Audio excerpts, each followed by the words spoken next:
মানুষরা বলে বেটিকে পড়িয়ে লিখছে কি করবো রে, আজ সুবহানাল্লাহ ছোট ছোট বেটি ছেলেগুলা কত সুন্দর তাকরীর করলে ভাই। এই ছেলে একটা বেটাকে যদি আপনি পড়ান, একটাই লোককে পড়াইলেন, একটা বেটাকে পড়ান একটাই লোককে পড়াইলেন, আর একটা যদি বেটিকে পড়ান তো একটা পরিবারকে আপনি পড়াইলেন। কেন? বাপ মাঠে কামে কাজে চলে যাবে, বাপ কামে কাজে চলে যাবেন, সুবহানাল্লাহ অফিসে চলে যাবেন, দুনিয়ার কামে চলে যাবেন। ওই বেটি আপনার মা হবে একদিন, ওর কোলে বাচ্চা থাকবে, ওর কোলে বাচ্চা থাকবে, ওই বাচ্চাটা লালন পালন করবে। মা যদি পড়ালেখা হয়, শরীয়ত বিরোধী কাজ বাচ্চাকে করতে দিবে না। আল্লাহ রাসূলের হাদিস আছে, পশ্চিম দিকে পূর্ব দিকে মুখ করে তুমি পেশাব পায়খানা করিও না। এর হাদিসটা কতটি লোক জানছি? সবাই জানছি ভাই? জানি না, যেদিকে মন হলো পেশাব করতে শুরু করে দিলাম। আল্লাহ রাসূল বলছেন তুমি ছুপ খানটা পর্যন্ত পশ্চিম দিকে ফেলিও না। হাদিসের কথা। ছুপ যে আছে মুখে, আমরা পান খাচ্ছি, গুটখা খাই, পেচার পেচার বোতকের মতন চলতে থাকছে, যেদিকে মন হলো সেদিকে ফেলে দিল।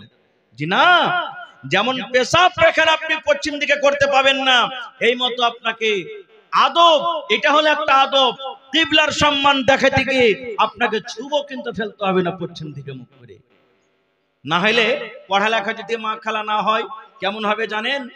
আমি এর আগে হয়তো জালসাতে বলেছি, আগেকার জামানাতে এখানে পুরা পুরানা মানুষ মেলায় বসে আছে, যখন ছেলে পেলা বিছানে মুত্ত, মা খালারা রাতের বেলাতে, এখনো মেলায় জায়গাতে হয়েছে, পেশাব করতে বাচ্চাটাকে আঙিনাতে নিয়ে যেত, আর আঙিনাতে নিয়ে যাওয়া ওকে দোয়া শিখাইতো, পড় রে মরার বেটা মরা, পড়িস না, দোয়া পড়ে শিখিস না, ওই লেগে তুই মুচ্ছিস। কি দোয়া? এক বাত্তা, দু বাত্তা, তিন বাত্তা, ঘর সুত্তা বাহির মুত্তা, শিখাতো না ভাই গিলা? ছেলেটা পড়বে না, মর তো ঠেন, মর রে বেটা মর, পড়বি না তুই, বিছানা কেন মুচ্ছিস? এক বাত্তা, দু বাত্তা, তিন বাত্তা, ঘর সুত্তা বাহির মুত্তা। আচ্ছা কহেন তো এটা কি কোন হাদিসের কিতাবে লেখা আছে? মাওলানা জিজ্ঞাসা করেন। ওরে সুবহানাল্লাহ, ওই মা যদি পড়ালেখা হতো, মা যদি ইলম শিখত, মার ভিতরে যদি জ্ঞান থাকতো, মা এক বাত্তা দু বাত্তা বেটারাকে শেখাতো না। মা বলতেন বেটারে, আল্লাহর নবীর হাদিস আছে রে বেটা, দয়ার নবী বলেছেন যখন তুমি পেশাব পায়খানাতে বসবে তখন এই দোয়াটা পড়বে, বিসমিল্লাহি আল্লাহুম্মা ইন্নী আউযু বিকা মিনাল খুবুসি ওয়াল খাবাইস। এই দোয়াটা মা শিখাইতো, এজন্য বেটিরাকে শিখাইতে হবে।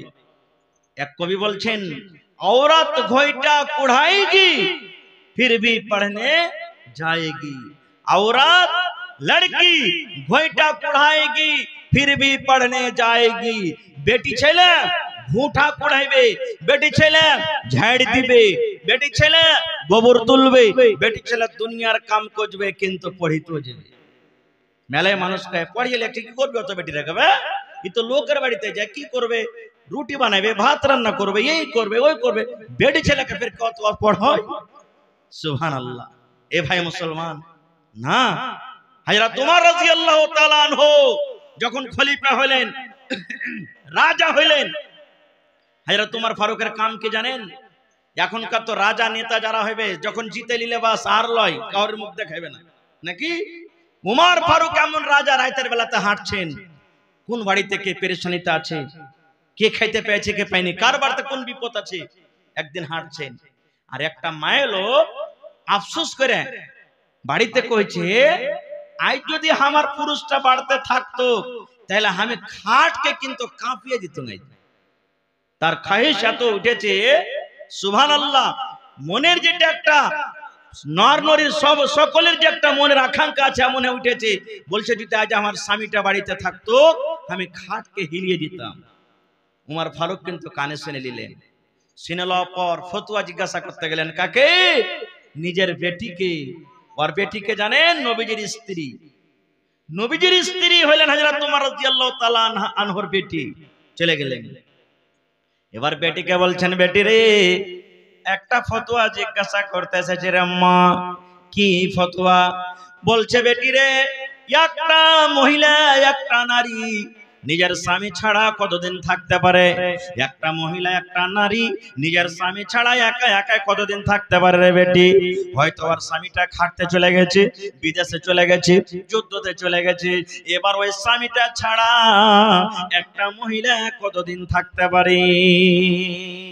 এবার ফতোয়া দিয়ে দিলেন স্বামী গো, আব্বা গো, একটা বিহাদারি মেয়ে ছেলে 3 মাস কিংবা 4 মাস নিজের স্বামী ছাড়া আলাদা থাকতে পারে। যেমনই কথাটা শোনাম, এবার আজরা তোমার রাদিয়াল্লাহু তাআলা আনহু খবর নিলেন তার স্বামীটার বাড়ি ছাড়া কতদিন হইল, না তো ঠিক এতদিন হয়ে গেল। তাড়াতাড়ি করে হাজরা তোমার রাদিয়াল্লাহু তাআলা আনহু চিঠি লিখে পাঠিয়ে দিলেন, ও আল্লাহর নবীর বীর মুজাহিদেরা শোনো রে, ও আমার বন্ধুরা তোমরা শোনো, 4 বাড়ি ছাড়া 3 মাস 4 মাস হয়েছে, তোমরা তাড়াতাড়ি করে বাড়ির দিকে তোমরা রওনা হয়ে যাও, বাড়ির দিকে তোমরা রওনা হয়ে যাও। ভাইরে বলার উদ্দেশ্য হলো, যদি এই বেটি যদি না পড়তো তাহলে ফতোয়া দিতে পারতো? ভাই পারতো কি?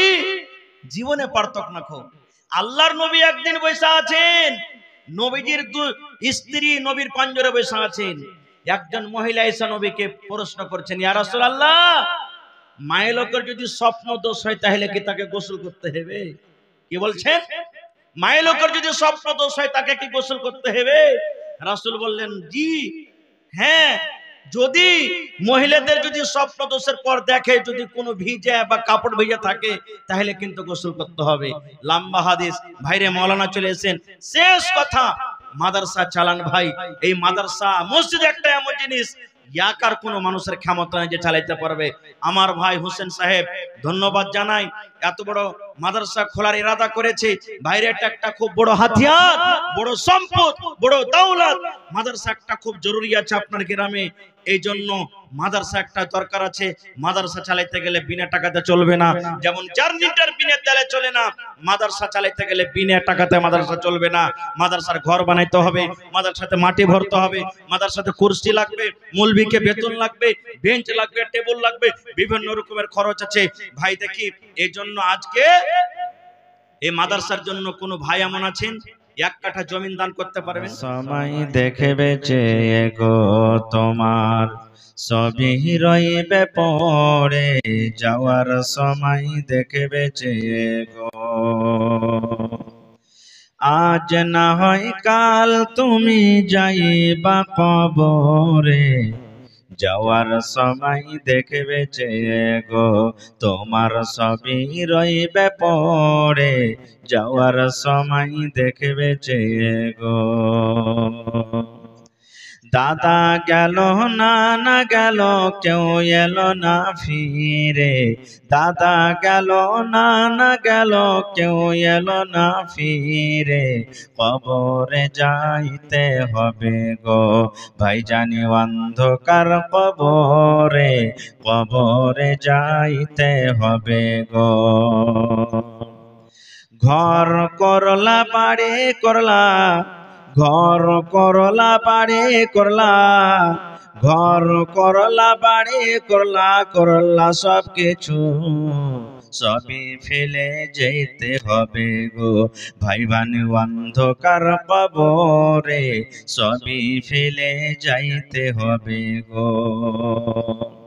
ছেলে মেয়া বলবে বাবা কিভাবে যাও ছেড়ে, ছেলে মেয়া বলবে বাবা কিভাবে যাও ছেড়ে, বাবা বলে ডাকব কারে গো বাবা এই ভুবন সংসারে, বাবা বলে ডাকব কারে গো। আজ না হয় কাল তুমি যাইবা কবরে, যাওয়ার সময় দেখে বেঁচে গো তোমার সবই রইবে পড়ে, যাওয়ার সময় দেখে বেঁচে গো। নারে তাকবীর। আজকে জলসার যোগ্যতম শ্রদ্ধেয় সভাপতি সাহেব,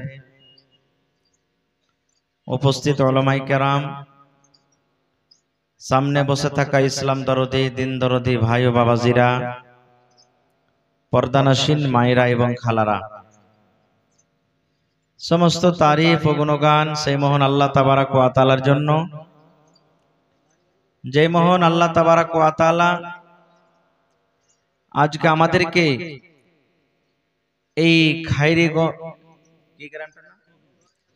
ফারিয়ানি গোবিন্দপুরের মাদ্রাসার এই জালসার পিন্ডালের তলাতে একত্রিত হয়ে বসে কিছু বলার ও শোনার তৌফিক দিয়েছেন, তাই আমরা সে আল্লাহর প্রশংসা করি। অন্তর থেকে মোহাব্বতের সাথে সকলে পড়েন আলহামদুলিল্লাহ। একটু মুখ খুলে জোর করে পড়েন ভাই আলহামদুলিল্লাহ। তারপর আমাদের শেষ নবী হযরতে মুহাম্মদুর রাসূলুল্লাহ পড়েন সাল্লাল্লাহু আলাইহি ওয়াসাল্লামের পর অগণন দারুদ শরীফ শান্তির ধারা বর্ষিত হোক, আমিন। আল্লাহুম্মা সাল্লি আলাইহি আল্লাহুম্মা বারিক আলাইহি। ভাই বন্ধুগণ, নবীর যখন নাম আসবে আপনি জালসাতে বসে নবীর নাম শুনেন, জুমার খুতবাতে শুনেন বা কোনো মানুষের মুখ দিয়ে শুনেন, যখন নবীর নাম আসবে তখন সাল্লাল্লাহু আলাইহি ওয়াসাল্লাম পড়িতে হবে। আল্লাহর নবী সাল্লাল্লাহু আলাইহি ওয়াসাল্লাম একদিন খুতবা দিয়েছেন, আর জিবরিল ফেরেশতা এসে নবীকে কানে কানে বলে দিলেন, হে নবীজি, আপনি আপনার উম্মতকে জানিয়ে দেন। কি জানিয়ে দেন? যে ওই লোকটা যেন হালাক ও বরবাদ হয়ে যায়, ওই লোকটা যেন ধ্বংস হয়ে যায় যখন আপনার নাম আসবে আর নামটা শোনার পর সাল্লাল্লাহু আলাইহি সাল্লাম অর্থাৎ দুরূদ না পড়বে, ওই লোকটা যেন হালাক বরবাদ হয়ে যায়। সুবহানাল্লাহ। তো ভাইরাকে বলবো, মায়েরাকে বলবো, যখনই নবীর নাম আসবে, বাড়িতে আপনি বসে আছেন, আপনার ছোট ছোট ছেলে মেয়েরা পড়ালেখা করছে কিতাব, নবীর নাম এলো, আপনি সাল্লাল্লাহু আলাইহি ওয়াসাল্লাম পড়েন, খুবই নেকি আছে। একবার যদি নবীর প্রতি আপনি দুরূদ পড়বেন, আল্লাহ এবং আল্লাহর ফেরেশতারা আপনার প্রতি 10টা রহমত আল্লাহ তাবারাক ওয়া তাআলা নাজিল করবেন। এইজন্য মুখ বন্ধ রাখবেন না। যখনই কোনো মাওলানার মুখ থেকে বা অন্য কোনো মানুষের মুখ থেকে যখন নবীর নাম শুনবেন, সাল্লাল্লাহু আলাইহি ওয়াসাল্লাম পড়বেন। আর যদি পারেন একটু কষ্ট করে মাঝে মাঝে দিনে একবার, দুবার, 5 বার, 10 বার যদি পারেন নবীর প্রতি দুরূদ পড়িতে, গোটা পূর্ণ দুরূদ শরীফ যাকে আমরা বলি, আল্লাহুম্মা সাল্লি আলা মুহাম্মদ ওয়া আলা আলি মুহাম্মদ কামা সাল্লাইতা আলা ইব্রাহিম ওয়া আলা আলি ইব্রাহিম ইন্নাকা হামিদুম মাজিদ। আল্লাহুম্মা বারিক আলা মুহাম্মদ ওয়া আলা আলি মুহাম্মদ কামা বারাকতা আলা ইব্রাহিম ওয়া আলা আলি ইব্রাহিম ইন্নাকা হামিদুম মাজিদ। এর অনেক ফজিলত আছে, আল্লাহ বাঁচিয়ে রাখে। ইনশাআল্লাহ এই বিষয় নিয়ে কোনো আলোচনা করব। তো ভাইরে, আজকে আমি আপনাদের সামনে কোরআন মাজিদের সব থেকে আগে যে সূরাটা নাজিল আল্লাহ তাআলা করেছেন, কোরআনে কত সূরা আছে ভাই? 114 সূরা আছে। 114 সূরার মধ্যে সব থেকে আগে আল্লাহ তাবারাক ওয়া তাআলা যে সূরা নাজিল করেছেন, সেই সূরার 5খানা আয়াত আমি তেলাওয়াত করেছি।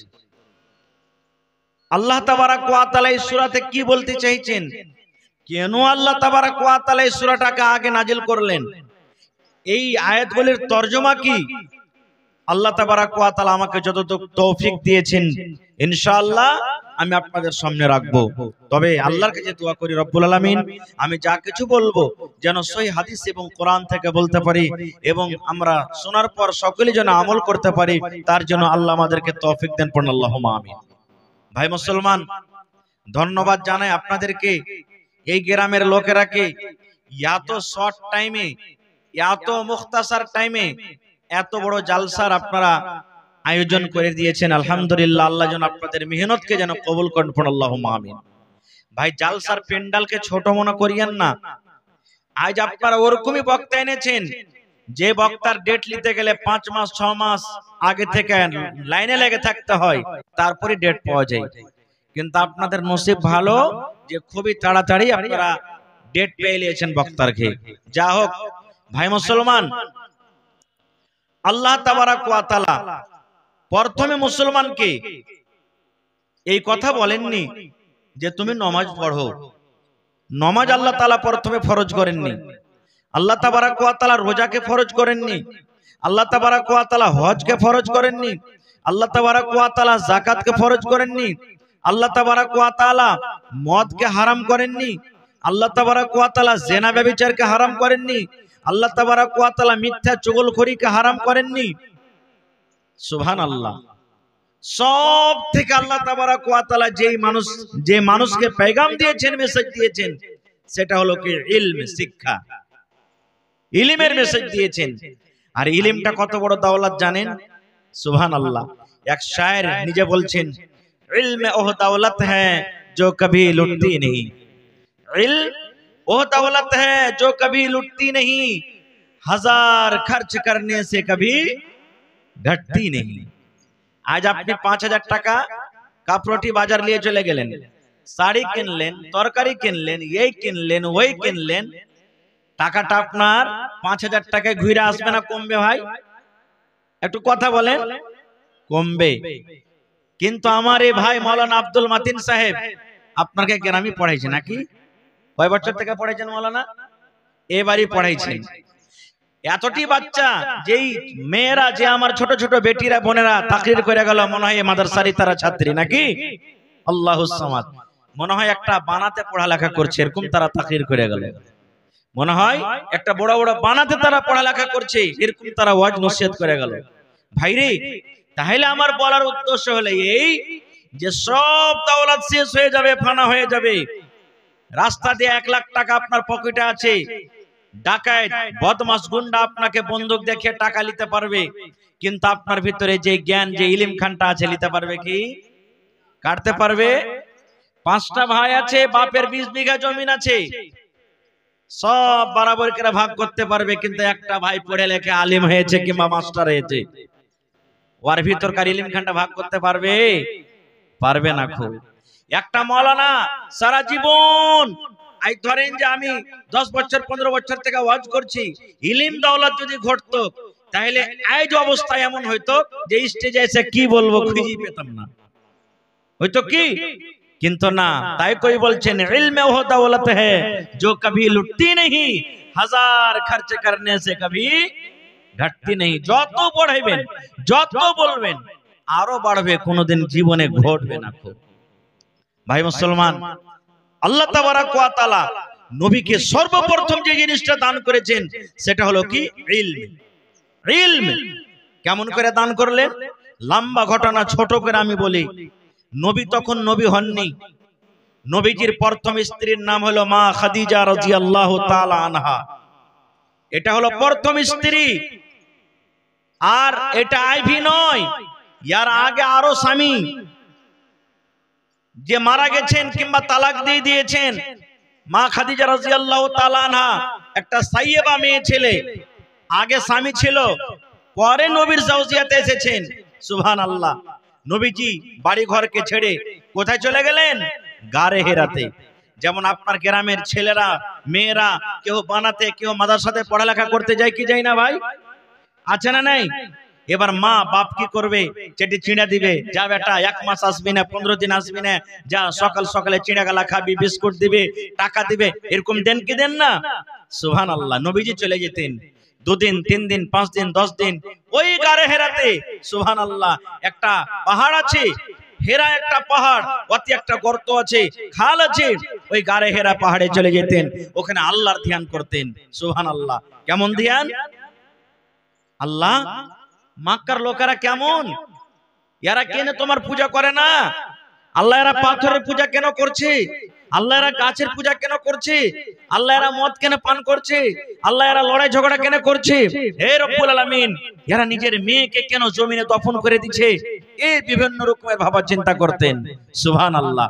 নবীজি কোনো মাদ্রাসাতে পড়িতে যাননি, নবীজি কোনো মাওলানার কাছে জীবনে কোনোদিন পড়িতে যাননি, নবীজির দুনিয়াতে ওস্তাদ কেউ নেই।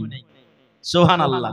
আজ যদি ডাইরেক্ট আমি আপনাকে বলি জীবনে কোনোদিন পড়েননি ভাই, আমার সাথে সাথে আপনি কোরআন পড়েন, পারবেন পড়িতে ভাই? পারবেন না। ঠিক আমার নবী, আপনার নবী, নবী মুহাম্মদ সাল্লাল্লাহু আলাইহি সাল্লাম গারে হেরাতে বসে আছেন আল্লাহর ধ্যানে। আল্লাহ তাবারাক ওয়া তাআলা আদেশ করলেন জিবরিল ফেরেশতাকে, এই জিবরিল, যাও মক্কা নগরে ওই হেরা পাহাড়ের গর্ততে আমার নবী বসে আছেন, যাও তুমি ওখানে পাক পবিত্র আমার 30 পারা কোরআনের মধ্যে সর্বপ্রথম যেটা আল্লাহ তাবারাক ওয়া তাআলা জিবরিলকে ডাক দিয়ে দিলেন সেটা হলো সূরাতুল আলাক, অর্থাৎ ইকরা বিসমি সূরা থেকে 5 খানা আয়াত আল্লাহ দিয়ে দিলেন জিবরিলকে, যাও আমার নবীর কাছে নিয়ে চলে যাও। জিবরিল ফেরেশতা চলে গেলেন। আচ্ছা আপনারা বলেন তো, নবীজি কি জিবরিল ফেরেশতাকে আর আগে কোনোদিন দেখেছেন? নবীজির সাথে কি দেখা হয়েছে? নবীজি কোনোদিন দেখেননি। সুবহানাল্লাহ। নবীজি একাই গর্ততে বসে আছেন, জিবরিল ফেরেশতা গেলেন। জিবরিল ফেরেশতা যাওয়ার পর সালাম কালাম হলো। এবার নবীকে বলছেন, ইকরা ইয়া মুহাম্মদ, হে মুহাম্মদ তুমি পড়ো। সর্বপ্রথম দেখেন নবীজিকে যে মেসেজ আল্লাহ তাআলা দিলেন সেটা হলো কি, ইকরা ইয়া মুহাম্মদ, হে মুহাম্মদ তুমি পড়ো। এবার নবীজি কি বলছেন জানেন? রে আল্লাহর বান্দা, তুমি আমাকে পড়ার কথা বলছো, তুমি পড়ো। দয়ার নবী বললেন, আমি পড়িতে জানি না, কি পড়বো? আমি পড়ালেখা জানি না, আমার জিভে উল্টে না, আমি পড়িতে পারবো না, পড়ালেখা আমার কাছে হয় না, আমি জানি না পড়ালেখা করতে। এবার আপনারা বলেন, মাদ্রাসা আপনার খোলা আছে, স্কুল পঞ্জরা আছে রে মুসলমান, যদি আপনার ছেলে পড়িতে গেল, আপনার মেয়ে পড়িতে গেল, যদি ওই ছেলে এবং মেয়ে মাস্টার মাওলানাকে সবক যদি শুনাইতে না পারে, পড়ালেখা যদি ভালোভাবে করতে না পারে, তাহলে আদব দেওয়ার জন্য ওই মাওলানা কিংবা মাস্টার ছেলেটাকে মারবে কি মারবে না? বলেন, মারবে? কত জায়গাতে ফেরিটা ভাই আছে যে যদি ছেলেটাকে খালি মারে তো আর বাপ রাগ করে দাও হাসলে দৌড়ে চলিয়ে মৌলবীকে মারতে। হ্যাঁ, আমার বেটাকে তুই মারবি? আমি একটা ফুলের চিটকি ঠেকাই না, এত কষ্ট করে মানুষ করছে, তুই মৌলবি আমার বেটাকে মারবি? রে মুসলমান ভাই শোনেন, নবী আমার বসে আছেন, জিবরিল আমিন বলছেন, ইয়া মুহাম্মদ তুমি পড়ো। দয়ার নবী কাঁপতে লাগলেন, আল্লাহ আমার নাম কেমন করে জানলেন? ইয়ার সাথে আমার কোনোদিন দেখা হয়নি, ইয়াকে তো আমি চিনি না, একে আমি জানি না, কেমন করে আমার নামটাই জানলে? এবার নবীজি তখন বলছেন, এরে আল্লাহর বান্দা তুমি কে? আমাকে পড়ার কথা বলছো, আমি পড়ালেখা করতে জানি না, জীবনে কোনোদিন মাওলানার কাছে বসিনি, জীবনে কোনো মাকতাব যাইনি, জীবনে কোনো মাদ্রাসা যাইনি, কোনো মাওলানার কাছে ইলম হাসিল করিনি, এই জন্য আমি পড়ালেখা করতে পারবো না, আমার দ্বারাতে পড়ালেখা হবে না। ওরে সুবহানাল্লাহ। দয়ার নবী বললেন, যখন আমি এই কথাটা বললাম, ওই জিবরিল ফেরেশতা এইভাবে আমাকে এমন করে জড়িয়ে চাপলেন, ওরে সুবহানাল্লাহ। এবার চাপা মাত্র দ্বিতীয়বার আমাকে বলছেন, ইকরা ইয়া মুহাম্মদ, এ মুহাম্মদ তুমি পড়ো। এবার যখন আমি দ্বিতীয়বার তার শোনা পরে কথাটাই বললাম, আমি পড়ালেখা জানি না, আমি কি পড়বো? পড়তে আমি জানি না, পড়িতে পারবো না। এবার নবীজি বললেন, আবার আমাকে এরকম ভাবে জড়িয়ে ধরলেন, ধরে বুকের সাথে চাপলেন। এবার 3 নম্বরে আবার জিবরিল ফেরেশতা বলছেন, এ মুহাম্মদ তুমি পড়ো। নবীজি বললেন, আবার আমি পড়লাম, এরে আল্লাহর বান্দা আমি পড়ালেখা জানি না, পড়িতে পারবো না। দয়ার নবী বললেন, এবার তৃতীয়বার জিবরিল ফেরেশতা আমাকে এমন জোর করে চাপলেন, ওরে সুবহানাল্লাহ, এমন জোর করে মজবুত করে চাপলেন, মনে হয় আমার শরীরের হাড় গহড় মনে হয় একটা গোটা নাই, সমস্ত হাড্ডিগুলা ভেঙে গেল। এবার নবীজি তখন পড়িতে লাগলেন, ইকরা বিসমি রাব্বিকাল্লাযী খালাক। জিবরিল আমিন আগে আগে পড়েন, নবী আমার পেছন পেছন পড়েন। জিবরিল আমিন পড়েন, ইকরা বিসমি রাব্বিকাল্লাযী খালাক। নবীজি পড়িতে লাগলেন, ইকরা বিসমি রাব্বিকাল্লাযী খালাক। জিবরিল আমিন পড়েন, খালাকাল ইনসানা মিন আলাক। দয়ার নবী পড়িতে লাগলেন, খালাকাল ইনসানা মিন আলাক। এই করে করে 5 খানা আয়াত নবী শিখলেন। কয়খানটা আয়াত ভাই? 5 খানা আয়াত। চলে গেলেন। এবার আপনি বলেন, নবীজি একাই, কেহ নাই আঞ্জর পাঞ্জরে, নবীজিকে ডর লাগবে না লাগবে না? ভয় লাগবে না লাগবে না? আপনি রাস্তাতে চলে গেছেন, ধান জোগাইছেন, এখন তো ধান জোগার সিস্টেম আল্লাহর রহমতে উঠে গেছে, চোর চুহার আর নাই দুনিয়াতে, নাকি? নাহলে বাড়ি থেকে চুরি হতো। ধান জোগাইতে গেছেন, কুইড়া বুঝেন, কুইড়া খুব আমার এলাকাতে মাসুর আছে। কুইড়াতে আপনি ধান জোগাইছেন রাতের বেলা, তার একটা যদি বদমাইশ এসে আপনাকে চাইপে ধরে লাই, আপনি ডর লাগবে না ভাই আপনাকে? ডরাবেন না। তারপর দিন থেকে আপনি থানি জগতে যাবেন না, জান বাঁচে তো লাখ উপায়, আর যাব না আমি ধান জগতে। সুবহানাল্লাহ। নবীজি ভয় খেয়ে গেলেন, বাড়ি এলেন, আর থাকলেন না নবীজি। এবার নবী তাড়াতাড়ি বাড়ি এলেন। বাড়ি আসার পর নিজের বেবে খাদিজাকে বলছেন, খাদিজা রে, জামিছি কে পঞ্চায়েত ঠিক করতে লেগেছি, এই দুনিয়াদারিতে আমরা লেগে গেছি ভাই। ভাই রে, প্রত্যেক মানুষের পরে ইলম শিখাটা হলো ফরজ। আল্লাহর নবী সাল্লাল্লাহু আলাইহি সাল্লাম 1400 বছর আগে এলান করে দিয়েছেন, তলাবুল ইলমে ফারিজাতুন আলা কুল্লি মুসলিম। প্রত্যেক মুসলমান, নর হোক কিংবা নারী হোক, ইলম শিখাটা হলো কি ফরজ। ইলম শিখাটা কি ফরজ। আল্লাহুস সামাদ। ভাই মুসলমান, আপনারা বলবেন এই মাদ্রাসাটা কি এই জামানাতি হয়েছে? মাদ্রাসাটা কি এই জামানাতি আছে? জি না। উলামায়ে কেরাম বসে আছেন, জিজ্ঞাসা করবেন। আল্লাহুস সামাদ। আল্লাহর নবী মুহাম্মদ সাল্লাল্লাহু আলাইহি সাল্লাম যখন হিজরত করে মক্কা থেকে মদিনায় এলেন, বেঈমান মুশরিক কাফেররা যখন নবীকে মারার জন্য বাড়ি ঘেরাও করলেন, আল্লাহ তাবারাক ওয়া তাআলার আদেশে নবীজি মক্কা শহর ছেড়ে মদিনায় এলেন। মসজিদ হলো, এবার পড়ালেখা করতে হবে, ইলম শিখতে হবে। নবীর ছাত্র কে জানে? আপনার মতো, আপনাদের মতন বড় বড় সাহাবায়ে কেরাম। আবু বকর রাদিয়াল্লাহু তাআলা আনহু, আল্লাহর নবীর এটা শ্বশুর, এটা হলেন নবীজির ছাত্র। হযরত ওমর রাদিয়াল্লাহু তাআলা আনহু, এটা হলেন আল্লাহর নবীর শ্বশুর, নবীর ছাত্র। আব্দুর রহমান বিন আওফ নবীর ছাত্র। হযরত আলী ছিলেন নবীর ছাত্র। ওরে সুবহানাল্লাহ, এরকম বড় বড় সাহাবায়ে কেরাম নবীজির ছাত্র। বুখারী শরীফের একটা হাদিস এসেছে, ওমর রাদিয়াল্লাহু তাআলা আনহু একজন আনসারী সাহাবীকে ডাক দিয়ে বলছেন, ভাই রে, তুমিও গরিব মানুষ, আমিও গরিব মানুষ, খাটলে রুজি রুটি বাড়িতে আসবে, মজদুরি পাবো, ছেলে মেয়ের জন্য কিছু আনতে পারবো। আর যদি খাটতে না যাই তো বাড়ি চলবে না, হাড়ি চুলা চলবে না। আর নবীর দরবারে ইলমও শিখতে হবে। ভাই একটা কাজ করো। কি বলছে? যে আমরা দুটা ভাই, উমর রাদিয়াল্লাহু তাআলা আনহু বলছেন আনসারী সাহাবীকে, আমরা বন্ধু তালি লাগাও। কেমন বন্ধু তালি? বলছেন তুমি একদিন খাটতে চলে যাও, আমি নবীর কাছে থাকবো, নবীর সাথে থাকবো, ইলম শিখবো, নবী যা করবেন শিখবো। এবার তুমি যখন সন্ধ্যাবেলাতে খাইটা বাড়িতে আসবে, মজুরি যা পাইবে হাফ মজুরি আমাকে দিও, হাফ মজুরি তুমি বাড়িতে রাখিও। আর আমি নবীর কাছে যা সারাদিন শিখবো তোমাকে শিখিয়ে দিব। তারপরের দিন আমি খাটতে চলে যাব, নবীর পাঞ্জরে তুমি থাকবে। এবার আমি খাইটা মজুরি যা পাবো তোমাকে হাফ মজুরি দিবে, আমি হাফ মজুরি রাখবো। আর তুমি যা নবীর কাছে শিখবে আমাকে তুমি শিখিয়ে দিবে। ওরে সুবহানাল্লাহ। ভাইরে দেখেন, আজ একটা ছেলেকে দেখতে আসবে, দুয়া সূরা জানো জি? সব মানুষ বলবে নিজের সমান জানি, বলবে না? যেটা আমারকে মুসলমান আদত, নিজের সমান জানি। নিজের সমান কেউ জানে না দুনিয়াতে।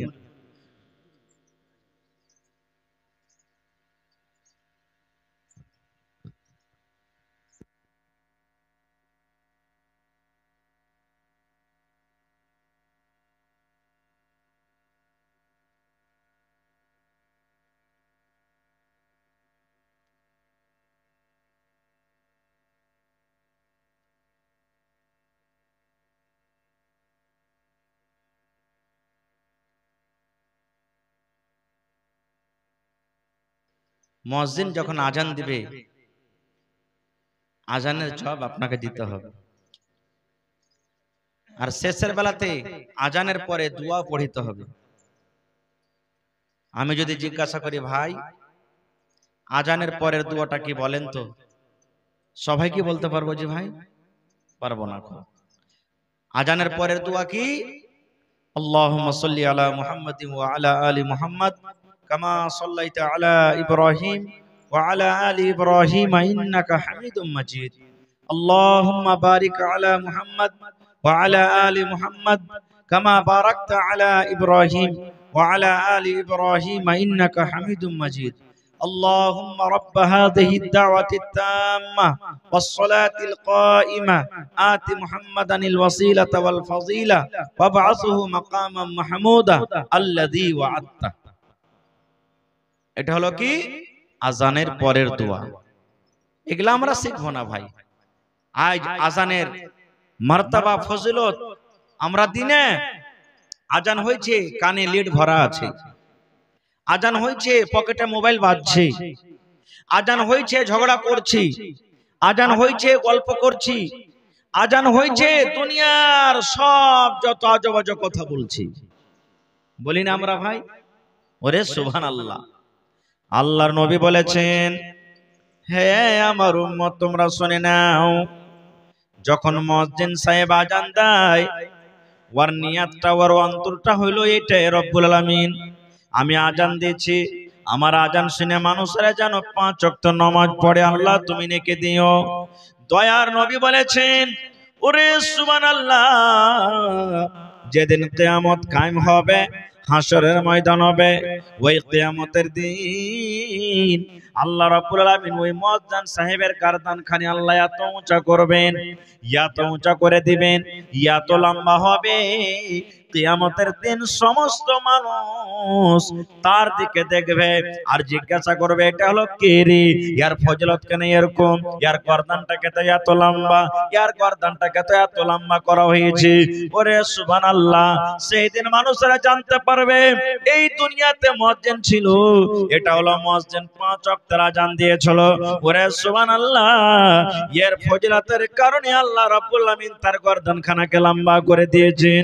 2 নম্বর ফজিলতে নবী বলেছেন, ওই একটা মুয়াজ্জিন যখন আজান দেয় তার আজানের আওয়াজ যত দূর পর্যন্ত যাবে রে মুসলমান, এদিকে ধরেন হাফ কিলোমিটার চলে গেল, এদিকে হাফ কিলোমিটার চলে গেল, এদিকে হাফ কিলোমিটার চলে গেল, যত দূর আজানের আওয়াজ যাবে তার আজানটা যত রকম জিন ইনসান মানুষ গাছ প্রাণী শুনবে, সমস্ত জিনিস কিয়ামতের দিন আল্লাহ তাবারাক ওয়া তাআলাকে বলবেন, এই রব্বুল আমিন আব্দুল জব্বার সাহেব আজান দিয়েছিল, আব্দুল্লাহ আজান দিয়েছিল, আব্দুর রহমান আজান দিয়েছিল, এই আল্লাহ আমরা তার আওয়াজটা শুনেছি, আল্লাহ আমরা সাক্ষ্য দিচ্ছি, গাওয়া দিচ্ছি, আল্লাহ তার গুনাহকে তুমি maaf করে দাও। ওরে সুবহানাল্লাহ, আল্লাহ রাব্বুল আলামিনের দরবারে যখন ওই সমস্ত জিনিস গাওয়া দিয়ে দিবে, ওরে সুবহানাল্লাহ, এবার আপনারা বলেন ওই লোকটার স্থান জায়গা কোথায় হবে? নারে তাকবীর।